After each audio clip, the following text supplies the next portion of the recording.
शरीर ही झुका है, अहंकार जरा भी नहीं झुका है। और यह भी हो सकता है कि वहां सिर झुकाए झुकाए देख रहे हो कि लोग देख रहे हैं कि नहीं मुझे, कि कितनी प्रार्थना कर रहा हूं, कितनी नमाज पढ़ रहा हूं। दिन में 5 नमाज पढ़ता हूं। ये पापी कोई एक आध पढ़ लेता है तो समझते हैं कुछ हो गए।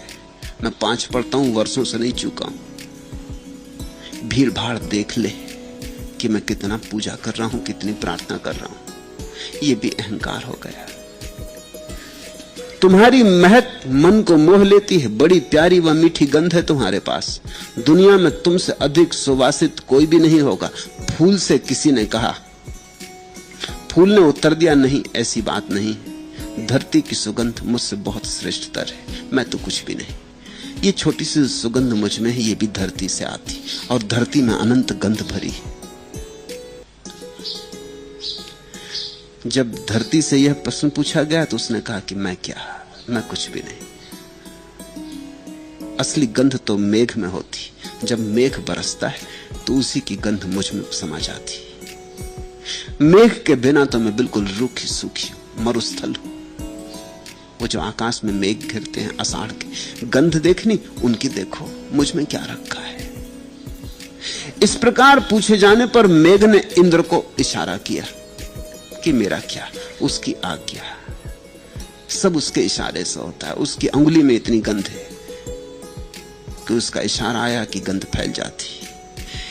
इंद्र से पूछा तो इंद्र ने विष्णु को बताया कि वही संभाले है सबको, मुझको भी वही संभाले है। जो भी गंध है उसकी है, जो भी महिमा है उसकी है। विष्णु ने ब्रह्मा को बताया। विष्णु का मैं संभालता क्या अगर ब्रह्मा ना बनाते। उन्होंने बनाया सब सुगंध उनकी। और जब ब्रह्मा से पूछा गया तो ब्रह्मा ने कहा, सर्वासित सुवास युक्त तो मानव ही हो सकता है, क्योंकि मेरी महिमा इतनी ही है कि मैंने मनुष्य बनाया। और मेरी महिमा क्या है? स्वभावतः चित्रकार की महिमा यही है कि उसने चित्र बनाया, और कवि की महिमा यही है कि उसने काव्य रचा, और मूर्तिकार की महिमा और क्या है? उसकी मूर्ति। तो ब्रह्मा ने कहा, मनुष्य को देख लो, बस मनुष्य में है सारी गंध का वास।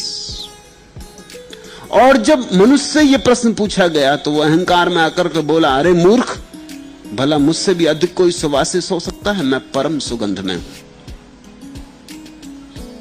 और अब तुम जान सकते हो कि सुगंध कहां है। सुगंध हमेशा निरअहंकार में है।